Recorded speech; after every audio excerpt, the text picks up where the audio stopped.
Hello everyone. आज के इस वीडियो में हम बात करने वाले हैं क्लास 11th की हिस्ट्री यानी कि इतिहास।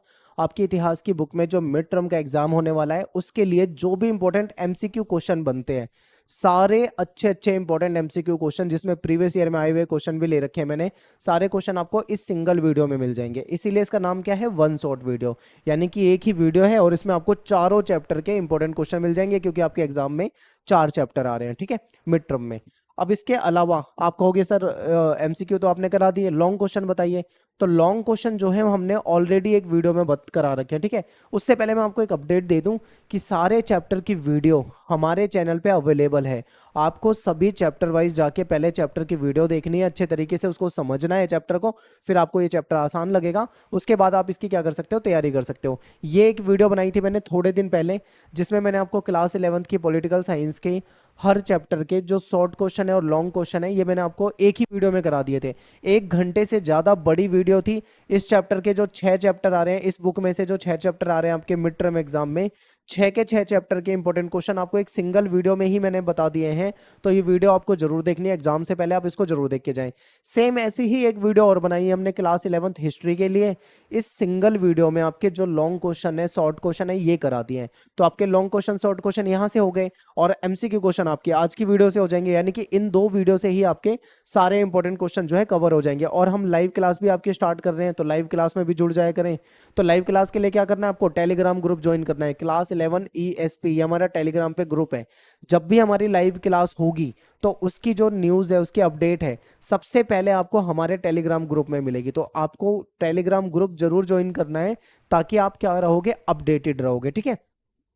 अब स्टार्ट करते हैं हम अपने क्वेश्चन को, लेकिन क्वेश्चन से पहले आपको और एक इंपॉर्टेंट अपडेट दे देता हूं। हमारी वेबसाइट है eklavyastudypoint.com, गूगल पे सर्च करना है। सारे एमसीक्यू क्वेश्चन, सारे इंपॉर्टेंट क्वेश्चन आपको हमारी वेबसाइट में फ्री में मिल जाएंगे। इसमें आपको जाना है, गूगल पे सर्च करके वेबसाइट आएगी, क्लास 11 में जाना है, अपना सब्जेक्ट चूज कर लेना है, ठीक है। सब्जेक्ट चूज करने के बाद ऐसी टेबल आएगी। आप जैसे लॉन्ग क्वेश्चन, शॉर्ट क्वेश्चन देखना चाहते हो तो यहाँ पे जाइए। चैप्टर वाइज एमसीक्यू देखना चाहते हो तो यहाँ पे जाइए। चैप्टर वाइज थ्योरी नोट्स चाहिए तो यहाँ पे जाइए। सारे ऑप्शन आपको अवेलेबल है, सब कुछ आपको हमारी वेबसाइट में मिल जाएगा, ठीक है। अब बात करते हैं, सबसे पहले चारों चैप्टर आपको इसी वीडियो में कराने हैं, तो एक एक करके करते हैं। सबसे पहला चैप्टर है लेखन कला और शहरी जीवन। इसके इंपॉर्टेंट एमसीक्यू क्वेश्चन कर लेते हैं, ठीक है। तो पहला क्वेश्चन आपके सामने है कि बताइए मेसोपोटामिया नाम जो है वो किस भाषा से संबंधित है। ऑप्शन को ध्यान से देखेंगे हम, अंग्रेजी भाषा, यूनानी भाषा, फ्रेंच भाषा या फिर फारसी भाषा, ठीक है। इन चारों में से कौन सी भाषा से जो मेसोपोटामिया जो शब्द है वो बना है, तो ये इसका सही आंसर आपका होगा यूनानी भाषा, ठीक है। याद रखना, इंपॉर्टेंट है। सेकंड क्वेश्चन है आपका कि मेसोपोटामिया जो है निम्नलिखित में से किन 2 नदियों के बीच का जो उपजाऊ क्षेत्र था, ठीक है, वो कौन सा था। यानी मेसोपोटामिया जो है 2 नदियां थी, उन नदियों के बीच का जो उपजाऊ क्षेत्र था वो मेसोपोटामिया होता था। तो वो 2 नदियां कौन सी थी, आपसे ये पूछा हुआ है। ऑप्शन में है दजला और नील नदी, ठीक है, ये नहीं होगा हमारा। फरात और नील नदी, ये नहीं होगा क्योंकि नील नदी तो है ही नहीं, ठीक है, तो ये कट कर दो। फिर इसके बाद तीसरे ऑप्शन में है दजला और फरात नदी, ये आपका सही हो जाएगा। यानी कि इसका आपका सही आंसर क्या हो जाएगा, सी ऑप्शन हो जाएगा, ठीक है, दजला और फरात। अगले क्वेश्चन पे चलते हैं। क्वेश्चन नंबर नेक्स्ट है हमारा कि मेसोपोटामिया नाम जो है वो यूनानी भाषा के किन 2 शब्दों से मिलकर बना है, बताइए। ऑप्शन है मेसोस और पोटामा, ठीक है। मेसोस और फरात गलत है। मेसोस और पोटामोस ये आपका सही है, यानी कि यहाँ पे सी ऑप्शन सही है। जो मेसोपोटामिया है ना, 2 शब्दों से मिलकर बना है, एक है मेसोस और दूसरा है पोटामोस। इन 2 शब्दों से मिलाकर बना है, ठीक है। अगला देखते हैं। अगला क्वेश्चन है कि मेसोपोटामिया का क्षेत्र जो है वर्तमान में किस गणराज्य का हिस्सा है। अगर आज की डेट में हम देखें तो मेसोपोटामिया आपको कहाँ देखने को मिलता है, ठीक है। ऑप्शन है ईरान में, इराक में, जॉर्डन में या फिर इजराइल में। ये 4 आपके सामने ऑप्शन है।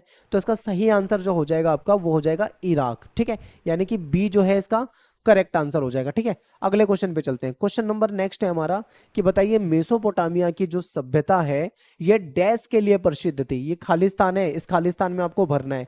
बताइए किस चीज के लिए प्रसिद्ध थी मेसोपोटामिया की सभ्यता? ऑप्शन में है शहरी जीवन के लिए प्रसिद्ध थी, समृद्ध साहित्य के लिए प्रसिद्ध थी, या गणित और खगोल विद्या के लिए प्रसिद्ध थी, या फिर सभी के लिए प्रसिद्ध थी। तो हमारा जो आंसर होगा वो सभी होगा, क्योंकि देखो शहरी जीवन भी था, हम जानते हैं, इनके पास अपना समृद्ध साहित्य भी है, ये भी हम जानते हैं, गणित और खगोल विद्या तो आप जानते ही हैं दुनिया भर को इन्होंने ही दिया था। तो ये तीनों ही सही है, तो अपना करेक्ट आंसर क्या हो जाएगा यहाँ पे? डी ऑप्शन हो जाएगा, उपरोक्त सभी। अगला क्वेश्चन है कि बताइए मेसोपोटामिया जो है इसमें पुरातत्व खोज की शुरुआत जो है वो कौन से दशक में हुई थी? यानी कि मेसोपोटामिया के लिए जो पुरातात्विक खोज की शुरुआत की गई थी, ठीक है, वो कब से शुरुआत की गई थी, कौन से दशक से? 1810, 1820, 1830, 1840। अब यहाँ पे एक चीज याद रखना, बहुत सारे बच्चे कंफ्यूज रहते हैं, यहाँ पे बात चल रही है दशक की। दशक का मतलब होता है 10 साल, ठीक है। जैसे कि मान लीजिए एग्जाम्पल के लिए मैंने 1810 की बात कर दी, तो 1810 का मतलब होगा 1810 से लेकर 1820 तक, यानी कि 10 साल की बात चल रही है, ठीक है, ये होता है दशक। तो इसका आप सही आंसर क्या होगा? इसका सही आंसर देखते हैं, इसका सही आंसर होगा 1840, ठीक है। अगला क्वेश्चन देखते हैं। नेक्स्ट क्वेश्चन है आपका कि बताइए जो यूरोप वासी थे उनके लिए जो मेसोपोटामिया है वो क्यों महत्वपूर्ण था? ठीक है, यूरोप वासियों के लिए पहला पॉइंट देखिए, क्योंकि बाइबल का जो प्रथम भाग है जिसको ओल्ड टेस्टामेंट कहा जाता है उसमें इसका उल्लेख मिलता है, इसके बारे में जानकारी मिलती है। दूसरा है कि ओल्ड टेस्टामेंट की जो बुक है, ठीक है, बुक ऑफ जेनेसिस, इसमें इसके बारे में जानकारी है, इसके बारे में उल्लेख किया गया है।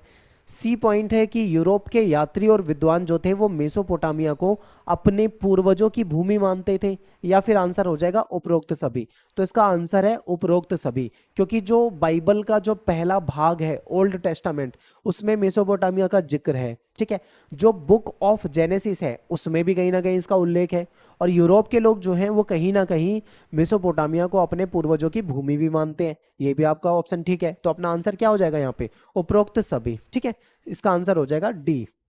अगला क्वेश्चन देखो, किस देश में 7000 से 6000 ईसा पूर्व मतलब बीसी की बात चल रही है, ठीक है, ईसा पूर्व में के बीच खेती शुरू हुई थी, ऐसा माना जाता है, ठीक है। ऑप्शन ध्यान से देखो, ईरान, इराक, सऊदी अरब, या फिर उपरोक्त सभी, ठीक है। उपरोक्त सभी तो नहीं होगा भाई, बिल्कुल क्लियर, क्योंकि तीनों जगह नहीं हो सकती है, तो डी ऑप्शन कट हो गया।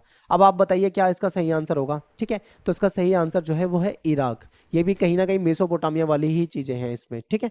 अगले क्वेश्चन पे चलते हैं। अगला क्वेश्चन है कि जो कांसा होता है, कांसा तांबा और डैश से मिलकर बनता है, यानी कांसा जो होता है जिसको ब्रॉन्ज कहा जाता है, ये कौन सी मतलब धातुओं के मिश्रण से बनता है? दो धातुओं को आपस में मिक्स किया जाता है, उसके मिश्रण से बनता है कांसा। तो तांबा तो होता ही है, ठीक है, तांबा तो होता है, ये तो अपना आंसर ठीक है यहां तक। लेकिन तांबा में क्या मिलाया जाता है? एल्यूमिनियम मिलाते हैं, या लोहा मिलाते हैं, या चांदी मिलाते हैं, या फिर रांगा जिसको टिन कहा जाता है, टिन मिलाते हैं।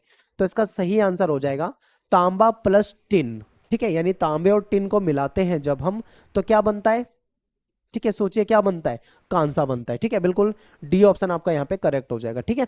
अगले क्वेश्चन पे चलते हैं। मेसोपोटामिया में किस चीज की कमी थी या फिर किस चीज का अभाव था? मेसोपोटामिया वालों के पास कौन सी चीज ऐसी है जिसका अभाव था, जो चीज उनके पास नहीं थी? ध्यान से ऑप्शन देखिए, अभाव का मतलब कमी होता है, ठीक है।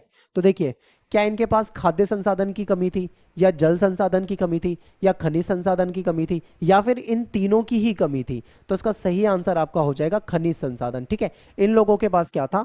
खनिज संसाधन की कमी थी, ठीक है। यहाँ पे सी ऑप्शन अपना क्या है? करेक्ट हो जाएगा। अगले क्वेश्चन पे चलते हैं। अगला क्वेश्चन है कि बताइए मेसोपोटामिया के लोग लकड़ी, तांबा, चांदी, सोना, सीपी और अलग अलग प्रकार के जो पत्थर होते हैं उसको कहाँ से मंगाते थे? क्योंकि ये लोग उन चीजों को कहीं बाहर से खरीदते थे, तो कहाँ से मंगाते थे ये आपको बताना है। ऑप्शन में है तुर्की से मंगाते थे, या ईरान से मंगाते थे, या जो खाड़ी पार के जो देश हैं वहां से मंगाते थे। तो देखिए इनके पास ये चीजें थी नहीं, इनको बाहर से ही मंगानी पड़ती थी, ठीक है, यानी ये इसका आयात करते थे। तो कहाँ से करते थे? ये देखो अलग अलग जगह से होता था, तुर्की से भी कुछ मंगा लिया, कुछ ईरान से मंगा लिया, कभी खाड़ी पार के देशों से मंगा लिया। तो इसका आंसर क्या हो जाएगा? इसका आंसर हो जाएगा उपरोक्त सभी, यानी कि तीनों जगह से ही मंगाया करते थे ये लोग, ठीक है, सिंपल है।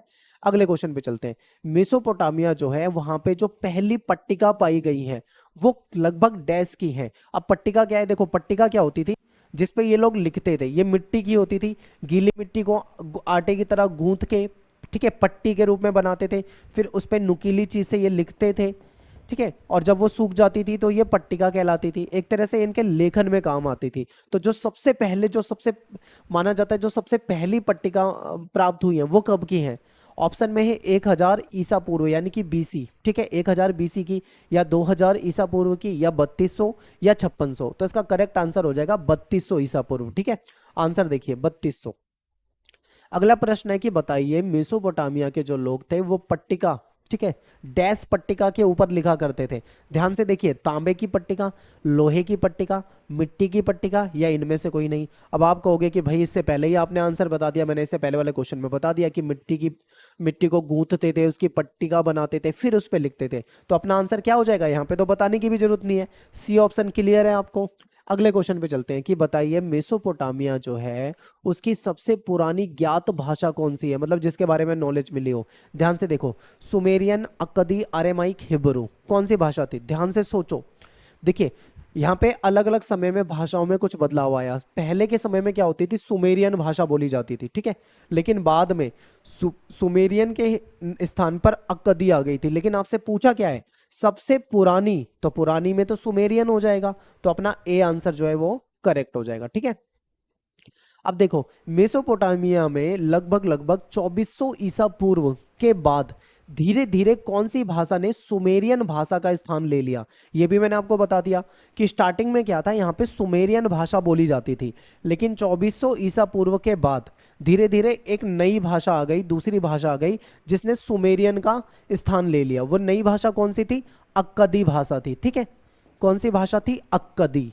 तो आप ध्यान से देखिए, इसको याद रखना है आपको। तो आंसर अपना क्या हो जाएगा? ध्यान से देखिए, तो बी ऑप्शन हो जाएगा अक्कदी। पहले सुमेरियन थी लेकिन अब कौन सी हो गई? अक्कदी हो गई, ठीक है। अगला क्वेश्चन देखिए, निम्नलिखित कथन में से, ये आपके सामने कुछ स्टेटमेंट दे रखी है, इसमें से ना कौन सा गलत है आपको पहचानना है। सही नहीं पहचानना, गलत पहचानना है कि इसमें से गलत कौन सा है। तो एक बार ध्यान से देखिए, मेसोपोटामिया के जो लिपिक थे इनको सैकड़ों चिन्ह सीखने पड़ते थे। क्या ये सही है? बिल्कुल सही है, क्योंकि भाई बहुत सारे चिन्ह इनको सीखने पड़ते थे, इसीलिए लेखन कार्य जो था बहुत मुश्किल माना जाता था। फिर क्या है कि उसे गीली पट्टी पर सूखने से पहले लिखना होता था। बिल्कुल सही है, क्योंकि जो मिट्टी की पट्टी बनाते थे ये, जब तक वो गीली रहती थी तभी तक लिख पाओगे, सूखने के बाद थोड़ी लिख पाएंगे। तो ये भी आपका ठीक है, लेकिन हमको सही थोड़ी पहचानना, हमको तो गलत पहचानना है। चलिए आगे चेक करते हैं। लेखन कार्य के लिए बड़ी कुशलता की आवश्यकता होती थी। बिल्कुल एकदम जो स्किलफुल व्यक्ति होगा, पढ़ा लिखा व्यक्ति होगा, जिसको सारे चिन्ह की जानकारी होगी, वो ही लिख पाएगा। ऐसे नहीं कि कोई भी लिख देगा। तो ये भी सही है। अगर ये तीन सही है तो गारंटीड ये गलत होगा, 100% ये गलत होगा, ठीक है। तो हमको यही पहचानना था। गलत कैसे इसको पहचानते हैं? लेखन कार्य को महत्वपूर्ण नहीं माना जाता था, नहीं माना जाता था, बिल्कुल गलत है, क्योंकि ये लोग लेखन कार्य को बहुत महत्वपूर्ण मानते थे, पर यहाँ पे लिखा है नहीं माना जाता था, तो ये अपना गलत है। यही क्या करना था? अपने को पहचानना था। तो डी ऑप्शन हो जाएगा अपना, ठीक है, गलत पहचानना था। अगले क्वेश्चन को देखिए, उर शब्द, ये जो शब्द है उर, उर शब्द जो है वो किस देवता के लिए उपयोग किया जाता था? उर शब्द जो है, ऑप्शन में है चंद्रदेव के लिए, सूर्यदेव के लिए, अग्निदेव के लिए, या इनमें से कोई नहीं, ठीक है। तो ये जो चंद्रदेव होते थे यहाँ पे मेसोपोटामिया में, उनके लिए उर शब्द यूज किया जाता था, ठीक है, ये याद रखना है। नेक्स्ट है कि जो उरुक है, उरुक, ठीक है, वो क्या है? ऑप्शन में है उरुक है मेसोपोटामियाई पक्षी, या है मेसोपोटामिया की भाषा, ठीक है, या है मेसोपोटामिया का शहर, या फिर उनका है भवन। पक्षी, भाषा, शहर या भवन, ठीक है। तो ये क्या है? इनका एक शहर है, ठीक है। अपना सी ऑप्शन यहाँ पे क्या हो जाएगा?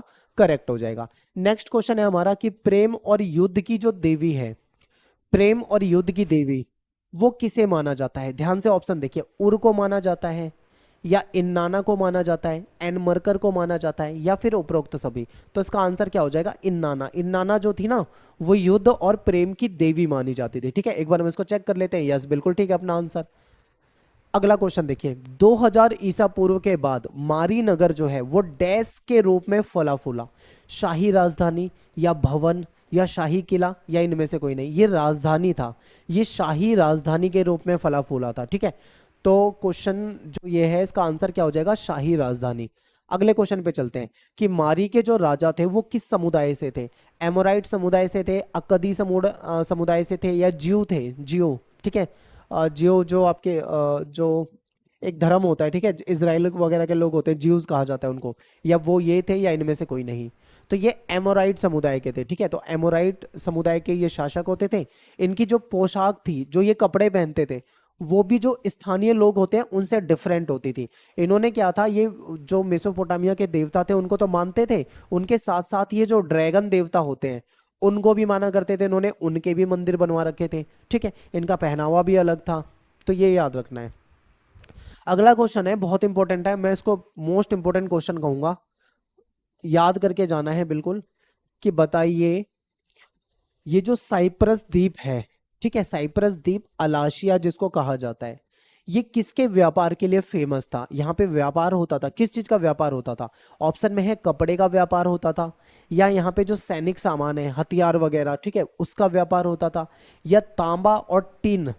तांबा और टीन को मिला के क्या बनता है, अभी हमने पढ़ा था, आप मुझे कमेंट में बताइए। तांबे और टीन को मिलाते हैं तो कौन सी धातु बनती है, ये मिश्र धातु के रूप में यूज की जाती है, अभी हमने पढ़ा है थोड़ी देर पहले। या फिर इनमें से कोई नहीं, तो इसका सही आंसर हो जाएगा सी ऑप्शन, तांबा और टीन, ठीक है। तांबा और टीन के ही व्यापार होता था यहाँ पे, इसलिए ये जगह जो थी बहुत ज्यादा फेमस थी, ठीक है। अगला क्वेश्चन है, मेसोपोटामिया की दुनिया को सबसे बड़ी देन क्या है। मेसोपोटामिया ने दुनिया को सब क्या दिया है ऐसा जिसको सबसे बड़ी देन माना जाता है। ध्यान से समझना इसको, ठीक है, क्योंकि ऑप्शन ए है गणित की विद्वतापूर्ण, यानी गणित का ज्ञान दुनिया को इन्होंने दिया है। वर्ग, वर्गमूल, चक्रवृद्धि ब्याज और इस तरीके की बहुत सारी सारणियां मिली है यहाँ पे, इससे पता लगता है कि ये लोग मैथ बहुत अच्छे से जानते थे। तो ये तो ऑप्शन आपका हो गया। दूसरा ऑप्शन हो जाएगा परंपरा काल गणना, यानी काल गणना की जो परंपरा है दुनिया को इन्होंने दी है। क्या, कौन सा महत्वपूर्ण है, तो आपका आंसर हो जाएगा ए और बी, दोनों दोनों ही बहुत महत्वपूर्ण है, दुनिया को इन्होंने दिया है, ठीक है। तो अपना आंसर क्या हो जाएगा, सी ऑप्शन, ए और बी दोनों। अगला क्वेश्चन देखो, बेबीलोनिया को 625 ईसा पूर्व में असीरियाई आधिपत्य से मुक्त किसने कराया था। ऑप्शन में है नेबोपोलासार ने, सिकंदर ने, या नाइबोनिडस ने, किसने करवाया था, या ऑप्शन में इनमें से कोई नहीं भी दे रखा है, तो नेबोपोलासार जो है आपका करेक्ट आंसर होगा, ठीक है। अगला क्वेश्चन है, परिवहन का सबसे सरल तरीका, सबसे सरल या फिर सरल के साथ साथ अगर मैं कहूं सबसे सस्ता, तो क्या होगा, ध्यान से देखें। जल मार्ग होगा, रेल मार्ग होगा, वायु मार्ग होगा, या उपरोक्त सभी। ध्यान से सोचिए, अगर आप थोड़ा सा दिमाग लगाओगे ना, तो मैं बहुत पुराने समय की बात कर रहा हूं, तो वायु मार्ग वगैरह तो आप वैसे ही कट कर दोगे, ठीक है। उपरोक्त उपरोक्त सभी तो कट ही हो जाएगा, जब ये नहीं है तो ये भी नहीं होगा। रेल मार्ग भी के भी चांस यहाँ पे क्या है, बहुत कम है। तो आंसर क्या होगा, क्योंकि प्राचीन समय में जलमार्ग ही तो सबसे महत्वपूर्ण होता था। सारी दुनिया जो है वो महाद्वीप जो आप देखते हो वो महासागर से जुड़े हुए हैं। तो एक महाद्वीप के लोग दूसरे महाद्वीप के लोगों से व्यापार के लिए जलमार्ग का इस्तेमाल करते थे, ठीक है, नदियों का इस्तेमाल करते थे, महासागरों का इस्तेमाल करते थे। तो अपना आंसर क्या हो जाएगा, जलमार्ग, ठीक है। तो यहाँ पे अपने चैप्टर 1 के जो मोस्ट इंपॉर्टेंट एमसीक्यू क्वेश्चन थे मैंने आपको बता दिया, इन्हीं में से आपके पेपर में क्वेश्चन देखने को मिलेंगे। अब हम बात करते हैं चैप्टर नंबर 2 की, इसके एमसीक्यू क्वेश्चन देखते हैं। 3 महाद्वीपों में फैला हुआ साम्राज्य, ठीक है, आगे देखते हैं। पहला क्वेश्चन है कि रोमन साम्राज्य जो है इसके अंतर्गत कौन सा क्षेत्र आता था। ऑप्शन में है यूरोप, पश्चिमी एशिया, उत्तरी अफ्रीका, या उपरोक्त सभी। अगर आपने मेरे चैप्टर की वीडियो देखी है तो मैंने आपको बताया था कि रोमन साम्राज्य जो था वो 3 महाद्वीप में फैला हुआ था, हमने पढ़ा था ना 3 महाद्वीप में। तो अब यहाँ पे देखो 3 महाद्वीप यहाँ पे है, यूरोप महाद्वीप हो गया, क्लियर। एशिया की भी बात चल रही है, अफ्रीका की भी बात चल रही है, यानी कि ये भी सही है, ये भी सही है, ये भी सही है। तो अपना आंसर क्या हो जाएगा यहाँ पे, उपरोक्त सभी, सिंपल है। आगे देखो, पेपाइरस क्या था। अगर आपने चैप्टर की वीडियो देखी है तो मैंने वहां बताया था कि पेपाइरस एक पौधा होता था, ठीक है, जो लेखन के कार्य में यूज होता था। तो अपना आंसर क्या हो जाएगा, पेपाइरस, यानी एक पौधा। अगले क्वेश्चन को देखते हैं, पांडुलिपि से क्या अभिप्राय है। देखो इसको मैन्युस्क्रिप्ट भी कहा जाता है अंग्रेजी भाषा में।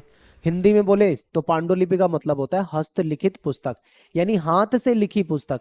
आज के समय में टेक्नोलॉजी है, आज के समय में छपाई की जाती है, ठीक है, बुक को प्रिंट किया जाता है। लेकिन आप सोचो, आप चले जाओ आज से 1000 साल, 2000 साल, 3000 साल पीछे, उस समय में लोगों ने लिखना तो सीख लिया था, लेकिन उनके पास क्या छपाई की तकनीक थी जैसे आज इनके पास छपाई है, क्या उस समय थी। तो अपना आंसर होगा नहीं। तो ये लोग क्या करते थे, हाथ से ही लिख देते थे पुस्तक। इन्होंने बोला चलो छपाई नहीं तो कोई बात नहीं, हम हाथ से ही लिख देंगे। तो पांडुलिपि क्या होता है, हस्तलिखित पुस्तक, ठीक है। रोम और डैश के लोग आपस में प्रतिद्वंदी थे, यानी रोम के लोग किन किन के प्रतिद्वंदी थे, प्रतिद्वंदी का मतलब होता है दोनों के बीच में कंपटीशन होना, एक दूसरे के साथ प्रतिद्वंदता करना, कंपटीशन करना। ऑप्शन में है मिस्र, इराक, ईरान या फिर जॉर्डन, ठीक है। तो इसका सही आंसर हो जाएगा ईरान। आपने देखा होगा रोम और ईरान के बीच में कई बार रिश्ते खराब भी रहे हैं, संघर्ष भी रहा है, ठीक है। अगला क्वेश्चन है, निम्नलिखित में से किसे रोमन साम्राज्य का हृदय कहा जाता है। मोस्ट इंपॉर्टेंट क्वेश्चन, ठीक है, मोस्ट इंपॉर्टेंट, बहुत ज्यादा इंपॉर्टेंट क्वेश्चन है। ऑप्शन में है लाल सागर को कहा जाता है, या कैस्पियन सागर को कहा जाता है, या भूमध्य सागर को कहा जाता है, या फिर काला सागर को कहा जाता है। तो जो आपका भूमध्य सागर है, ठीक है, सी ऑप्शन, ये जो रोमन साम्राज्य था इसका हृदय माना जाता था, ठीक है। अगला क्वेश्चन है, प्रथम सम्राट जो थे ऑगस्टस, इन्होंने 27 ईसा पूर्व में जो राज्य स्थापित किया था, ठीक है, उसको किस नाम से जानते थे। ऑप्शन को ध्यान से देखो, पेपर में आया हुआ क्वेश्चन है, प्रीवियस ईयर का क्वेश्चन है ये। सीनेट कहा जाता था, ठीक है, या प्रिंसिपेट कहा जाता था, टीसीफून कहा जाता था, या इनमें से कोई नहीं। देखो, सीनेट तो है नहीं, क्योंकि आपने चैप्टर पढ़ा होगा तो सीनेट आपको पता है एक वर्ग था, ठीक है, एक समूह था, तो सीनेट थोड़ी है। अपना आंसर क्या हो जाएगा यहाँ पे, प्रिंसिपेट, प्रिंसिपेट, ठीक है। ऑप्शन क्या हो जाएगा, बी। अगला क्वेश्चन है कि बताइए जो सेनेट है, सेनेट रोम में एक संस्था होती थी, ठीक है, सीनेट भी कहते हैं कुछ लोग उसको और सेनेट भी कहते हैं। तो ये मत कहना कि आपने सेनेट बोला, हमारे सर तो सीनेट बोलते हैं, तो कंफ्यूज नहीं होना, एक ही चीज है, ठीक है। सेनेट कहो या सीनेट, ये रोम में एक संस्था होती थी, लोगों का एक समूह होता था, ठीक है। और इसे डैश वर्ग को शामिल किया था इसमें। तो इसमें कुलीन लोग भी होते थे, इसमें अभिजात भी होते थे, ठीक है, इसमें जमींदार वगैरह भी होते थे। तो ये सभी हो जाएगा, यानी सीनेट जो थी एक संस्था थी, इसमें कुलीन लोग भी थे, यानी जो अमीर और ताकतवर लोग होते थे, अभिजात लोग भी थे, ठीक है, जिनकी सत्ता में कहीं ना कहीं वर्चस्व होता था, जमींदार लोग भी थे जिनके पास बहुत सारी जमीनें होती थी, तीनों ही होते थे, ठीक है। अगला क्वेश्चन देखो, दिनारियस, दिनारियस क्या था। ऑप्शन में है ये एक सिक्का था, ये तो आपको कंफर्म हो रहा है, देखो यहाँ पे भी सिक्का, यहाँ पे भी सिक्का, यहाँ पे भी सिक्का, तो जाहिर सी बात है दिनारियस कोई सिक्का रहा होगा, ये तो आपको कंफर्म है। लेकिन वो किस धातु का सिक्का था, क्या वो गोल्ड का था यानी सोने का था, या वह सिल्वर यानी चांदी का था, या फिर वो कॉपर का था यानी तांबे का था। ध्यान से ऑप्शन देखिए, तो इसका सही आंसर हो जाएगा ये एक चांदी का सिक्का होता था, ठीक है। अगला क्वेश्चन देखो, निम्नलिखित में से किस सम्राट ने जो सेनेटर है उसकी सेना में सेवा करने पे पाबंदी लगा दी थी। ऑप्शन में है ऑगस्टस, टिबेरियस, गैलिनस या फिर उपरोक्त सभी। उपरोक्त सभी नहीं है, वो एक ही सम्राट था। उसने क्यों कहा था, क्योंकि देखो उसे ऐसा लगता था कि जो सीनेट के लोग हैं ना कहीं बगावत कर सकते हैं, ठीक है, इसलिए उसने ऐसा करा था। तो वो गैलिनस था वो शासक, और उसने सीनेट की जगह दूसरे लोगों को उसमें भर्ती किया था। अगला क्वेश्चन है कि बताइए रोमन साम्राज्य के राजनीतिक इतिहास के तीन मुख्य खिलाड़ी कौन थे। जब भी हम रोमन साम्राज्य पढ़ते हैं ना, तो हम सम्राट पढ़ते हैं, क्योंकि सम्राट जो था रोमन साम्राज्य में सबसे ऊपर जो था वो सम्राट था, हमने ऐसे पढ़ा था। फिर दूसरे नंबर पे आपको देखोगे, यहाँ पे आपको अभिजात वर्ग भी दिखेगा, फिर आपको इसमें सेना भी दिखेगी, यानी सेना भी थी। तो सम्राट तो था ही, अभिजात वर्ग भी था, सेना भी था। जब तीनों ही थे तो अपना आंसर क्या हो जाएगा, ध्यान से बताइए, उपरोक्त सभी हो जाएगा, ठीक है। अगले क्वेश्चन को देखते हैं। अगला क्वेश्चन है कि ईरान में ससानी वंश जो बार बार क्या करता था, इन पे आक्रमण कर देता था, ठीक है। ये जो ईरान का ससानी वंश था, ये एक आक्रामक वंश था। ये कब उभर कर सामने आया था, तो ये बात है 225 के आसपास की, ठीक है, यानी 225 ईस्वी के आसपास। ये लोग क्या करते थे, ये बार बार आक्रमण कर देते थे। रोमन साम्राज्य की एक विशेषता आपको बतानी है, जो आधुनिक विशेषता है। यहाँ पे एकल परिवार थे, या संयुक्त परिवार थे, या दोनों तरह के परिवार थे, या इनमें से कोई नहीं। तो देखिए ज्यादातर ना ये अपने आप को ज्यादा मॉडर्न समझते हैं, और यहाँ पे एकल फैमिली जो होती है उसको एकल परिवार को बोलते हैं न्यूक्लियर फैमिली, ठीक है। न्यूक्लियर फैमिली का मतलब क्या है, एक पति होगा, उसकी पत्नी होगी, ठीक है, पति पत्नी होंगे, और इनसे जो बच्चे पैदा हो रहे हैं वो बच्चे होंगे। इस तरीके की जो फैमिली होती है जिसमें पति पत्नी और उनके बच्चे रहते हैं, उस फैमिली को एकल परिवार कहा जाता है। और जो जॉइंट फैमिली होती है यानी जो संयुक्त परिवार होता है उसमें क्या होता है, उसमें पति पत्नी के साथ दादा दादी भी रहते हैं, चाचा चाची भी रहते हैं, ठीक है, बड़ा परिवार होता है जिसको संयुक्त परिवार कहते हैं। लेकिन यहाँ के लोग जो थे वो एकल परिवार को पसंद करते थे, ठीक है। अगला क्वेश्चन देखिए, एम्फोरा शब्द जो है वो किसके लिए यूज किया जाता है? यातायात के साधन के लिए किया जाता है, मटके या कंटेनर के लिए, लेखन सामग्री के लिए, या इनमें से कोई नहीं?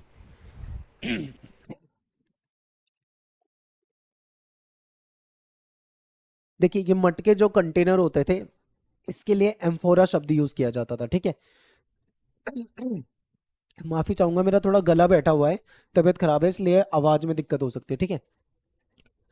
अगला क्वेश्चन देखते हैं, रोम में मोंटी टेस्टिकियो स्थल पर लगभग डैश से अधिक मटकों के अवशेष मिले हैं।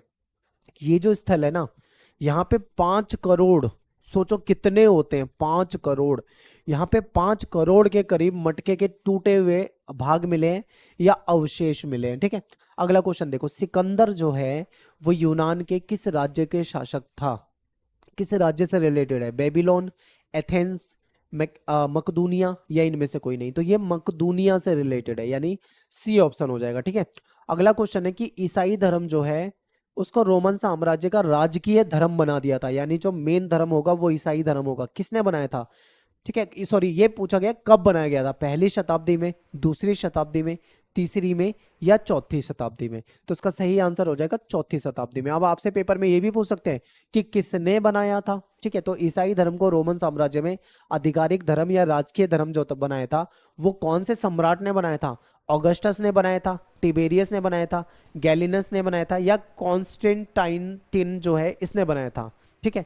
तीनों है, चारों है ऑप्शन में, तो इसका आंसर हो जाएगा डी ऑप्शन, जो ये कॉन्स्टेंटिन था इसने बनाया था, ठीक है।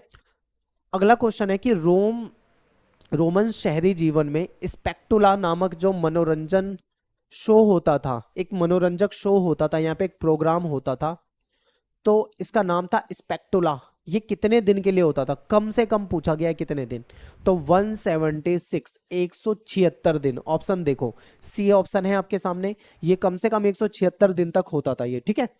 अगला क्वेश्चन देखो, रोमन साम्राज्य में जो चांदी का सिक्का था जिसका दिनारियस नाम है उसका वजन कितना होता था? अभी हमने पढ़ा था ना थोड़ी देर पहले ये सिक्के के बारे में, इसका कितना वजन होता था? 4.5 ग्राम का था ये, ठीक है, 4.5 ग्राम। क्लियर है? अगले क्वेश्चन पे चलते हैं, स्पेन डैश के व्यापार के लिए फेमस था?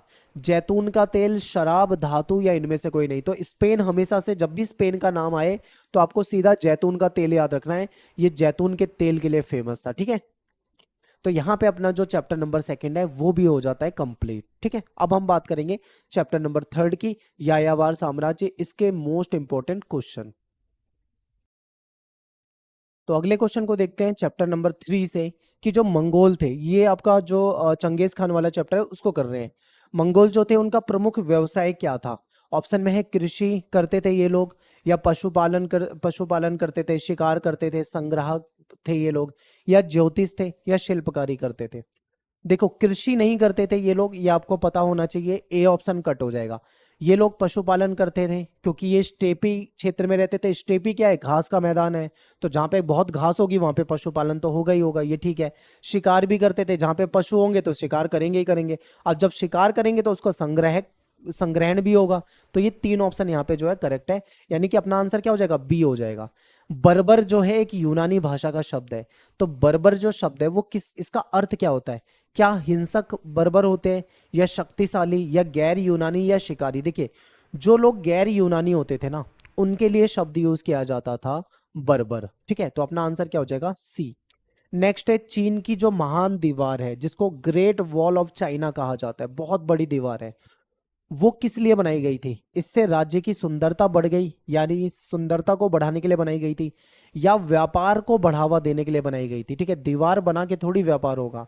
कृषि क्षेत्र में किलेबंदी के लिए की गई थी, या जो यायावर कबीले थे, ये जो चंगेज खान वाले कबीले थे, ये बार बार इन पे हमला करते थे और इन्होंने अपने उस हमले से बचने के लिए अपनी सुरक्षा के लिए बनाया था। तो डी ऑप्शन आपका करेक्ट हो जाएगा, ठीक है। नेक्स्ट है, मंगोलिया में चंगेज खान को किस रूप में मान्यता प्राप्त है?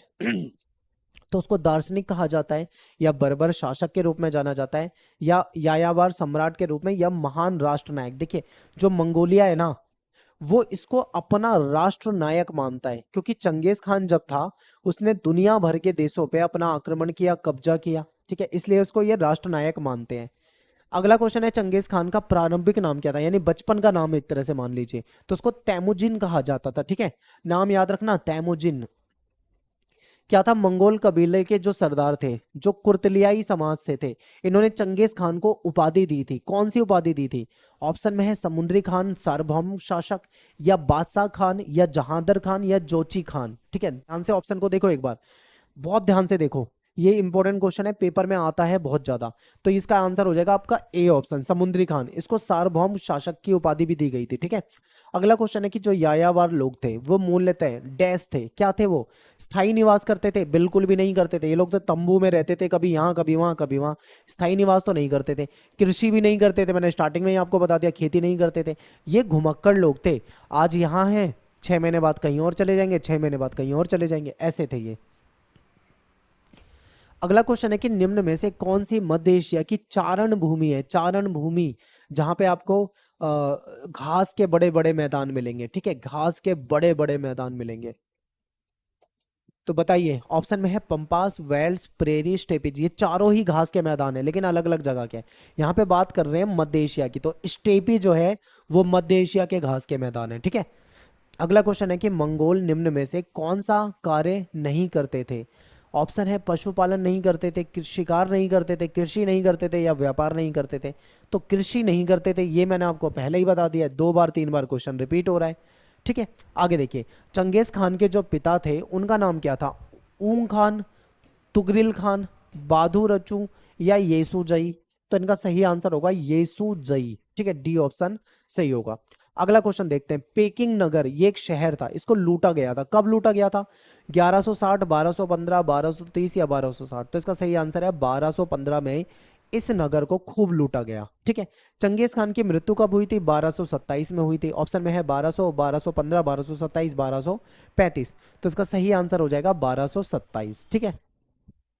चंगेज खान के 4 बेटे थे, उसके अधीन उसकी जो नई सैनिक टुकड़ी थी उसको क्या कहा जाता है? देखिए, वैसे तो इनकी कई सारी पत्नियां और ये सब था, लेकिन ये 4 मुख्य बेटे हैं जो याद रखना है।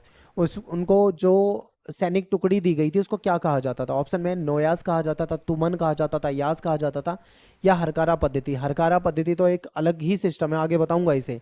नोयास इसका सही आंसर होगा, ठीक है, ए ऑप्शन। अगला क्वेश्चन है, चंगेज खान ने अपने किस पुत्र को अपना उत्तराधिकारी बनाने का संकेत दिया था और कौन सी उपाधि से उसको सम्मानित किया था? उसके बेटे का नाम है जोची, चगताई, ओमोनोदई और तोलोई, ठीक है, 4 ये नाम है। कौन सा इसका सही आंसर है? इसका आंसर सी सही है। ओगोदोई जो इसका पुत्र था, इसने संकेत दिया था कि इसको इसका उत्तराधिकारी बनाया जाएगा, और उसको महान खान की उपाधि दी थी। महान खान नाम याद कर लेना, हो सकता है पेपर में आ जाए, पूछा जा सकता है, ठीक है। अगला क्वेश्चन है, चंगेज खान ने कौन सी पद्धति अपनाई थी, ठीक है, अपनाई थी, यहाँ पे टाइपिंग की मिस्टेक है, जिससे दूर दराज के जो क्षेत्र थे उससे संपर्क रखा जाता था। देखिए, जो इनका क्षेत्र था ना वो काफी बड़ा था। अब मान लो ये यहाँ पे है और कोई घटना यहाँ हो जाए तो कैसे इनको सूचना मिले तुरंत, उसके लिए इन्होंने एक पद्धति अपनाई थी जिसको हरकारा पद्धति के नाम से जानते हैं, ठीक है। इसकी वजह से इनका कम्युनिकेशन जो था वो बहुत तेजी से हो जाता था। तो ये था। अगला चैप्टर है चैप्टर नंबर 4, 3 वर्ग। इसके इंपॉर्टेंट एमसीक्यू क्वेश्चन देख लेते हैं। तो देखिए, फ्यूडलिज्म जो है जिसको सामंतवाद कहा जाता है वो किस भाषा का शब्द है? ऑप्शन में है ये जर्मन भाषा का, ठीक है, Latin, French, German, French, Roman, तो ये जर्मन भाषा का शब्द था। फ्यूड का क्या मतलब होता है? फ्यूड देखो, जमीन का जो टुकड़ा होता था उसको फ्यूड कहा जाता था, ठीक है। तो ऑप्शन में है जमीन का टुकड़ा, देश का टुकड़ा, महाद्वीप का टुकड़ा, या प्रायद्वीप का टुकड़ा। तो यहाँ पे सही आंसर आपका हो जाएगा जमीन का जो टुकड़ा होता था उसको फ्यूड कहा जाता था। जर्मनी की किस जनजाति ने गॉल जो क्षेत्र है उसको अपना नाम देकर फ्रांस बनाया था? तो फ्रांस से मिलता जुलता नाम कौन सा दिख रहा है? फ्रैंक जनजाति, फ्रेंचिस, फ्रेम, या इनमें से कोई नहीं? तो फ्रैंक जनजाति थी, इस जनजाति ने अपना नाम दिया था गॉल को। उसके बाद गॉल का नया नाम हो गया था फ्रांस, ठीक है। अगला क्वेश्चन है, नरमंडी के जो राजकुमार थे वो कब इंग्लैंड स्कॉटलैंड द्वीपों को इन्होंने जीता था? 8वीं शताब्दी, 10वीं शताब्दी, 11वीं, या इनमें से कोई नहीं? तो बात है ये 11वीं शताब्दी की, इंपॉर्टेंट है, याद रखना, आता है पेपर में। अगला क्वेश्चन है कि पादरियों ने अपने आप को किस वर्ग में रखा था? देखिए, समाज कई वर्गों में था, जो सबसे ऊपर का वर्ग था वो पादरी वर्ग था, ठीक है। तो इन्होंने अपने आप को प्रथम वर्ग में रखा हुआ था, पहले वर्ग में। बाकी जो थे वो सब इनके नीचे थे, ठीक है, चाहे वो सीनेट वगैरह जो भी है सब नीचे आ जाते थे। निम्नलिखित में से कौन सा अभिजात वर्ग से संबंधित सही कथन है? अब यहाँ पे आपसे सही पूछा हुआ है। अभिजात वर्ग का अपनी संपदा पर स्थायी तौर पे नियंत्रण था, बिल्कुल। सैन्य क्षमता बढ़ा सकते थे, बढ़ा सकते थे। स्वयं का न्यायालय लगा सकते थे, लगा सकते थे। तो अपनी मुद्रा जारी कर सकते थे, जारी कर सकते थे। तो सारे ही सही है। तो आंसर क्या हो जाएगा? उपरोक्त सभी। यानी ये सारे अधिकार थे किसके पास? अभिजात वर्ग के पास। ठीक है, नेक्स्ट है मेनर। मेनर शब्द जो है वो किसके लिए यूज किया जाता था? ये घर के लिए यूज किया जाता, ठीक है, घर के लिए यूज किया जाता था। सी ऑप्शन हो जाएगा। अगला है नाइट कौन थे? ये योद्धा वर्ग था। योद्धा मतलब एक तरह से सैनिक हो जाएंगे, ठीक है, सैनिक लोग जो होते थे वो नाइट कहलाते थे। फीफ के बारे में बताइए, कौन सा कथन गलत है? फीफ एक भूमि का भाग है। फीफ को उत्तराधिकारी में भी दिया जा सकता है, यानी एक जब बाप को मिला है तो वो अपने बेटे को दे दे, वो अपने बेटे को दे दे, ये भी ठीक है। ये 1000 से 2000 एकड़ या उससे ज्यादा होता था, ये भी ठीक है, ज्यादा भी हो सकता था। फीफ एक विशाल सेना थी, देखो बिल्कुल गलत है। अभी हमने क्या पढ़ा? फीफ भूमि का टुकड़ा है, उत्तराधिकार में दिया जा सकता है, इतना भी हो सकता है, तो सेना थोड़ी होगी। तो अपना जो यहाँ पे डी ऑप्शन है ये आपको पहचानना था। पश्चिमी चर्च के अध्यक्ष जो थे वो पोप होते थे। ये कहाँ पे रहते थे? ये रोम में रहते थे, ठीक है, कहाँ पे रहते थे? रोम में रहते थे पोप। चर्च को एक वर्ष के अंतराल में कृषक से यानी किसानों से उसकी उपज का 10वां जो भाग होता था वो लेने का अधिकार होता था, जिसको क्या कहा जाता था? एक तरह से ये टैक्स है, ठीक है, एक तरह से ये टैक्स है, टीथ कहा जाता है। यानी कि चर्च जो है वो टैक्स ले रही है, किससे ले रही है? किसान से ले रही है, ठीक है। इसको किस नाम से जान रहे हैं हम यहाँ पे? टीथ के नाम से जान रहे हैं। अगला क्वेश्चन है ओबेस हिलगोर्ड जो था वो कौन था? चिकित्सक था, संगीतज्ञ था, शिक्षक था या पादरी था? तो ये एक म्यूजिशियन कहा जाता है ना, संगीतज्ञ, ठीक है, ये था। भिक्षु का ऐसा समूह जिसने 13वीं सदी में मठ में ना रहने का निर्णय लिया। इन्होंने बोला हम मठ में नहीं रहेंगे, हम तो बाहर जाएंगे, घूमेंगे फिरेंगे, कुछ भी करें, ठीक है, मठ में नहीं रहेंगे। तो ये फ्रायर थे। ये क्या करते थे? मठ में नहीं रहते थे, इधर से उधर जाते थे, भिक्षु की तरह रहते थे, मांग कर खाते थे, ठीक है। बेनेडिक्ट क्या है? बेनेडिक्ट रोमन दवाई की पुस्तक है, मठों में भिक्षुओं के लिए एक हस्तलिखित पुस्तक है, या व्यापारिक नियमों की पुस्तक है, या समुद्रिक यात्राओं से संबंधित पुस्तक है। तो ये भिक्षुओं के लिए होती थी, ठीक है। जो मठ में रहने वाले भिक्षु होते थे उनके लिए कुछ नियम होते थे, तो वो नियम जो होते थे इसी पुस्तक में होते थे, ठीक है, सिंपल। अगले क्वेश्चन पे चलते हैं। मोनेस्ट्री शब्द जो है वो किस भाषा के मोनोस से निकला हुआ है? जिसका मतलब होता है एक व्यक्ति जो अकेला रहता हो। तो ये आपका जो आंसर है इसका ग्रीक भाषा से रिलेटेड है, ये ग्रीक भाषा से निकला है, ठीक है। अगला है सामंतवाद का विकास इंग्लैंड में कब हुआ था? 11वीं सदी में हुआ था ये। इंग्लैंड में कृषक विद्रोह कब हुआ था?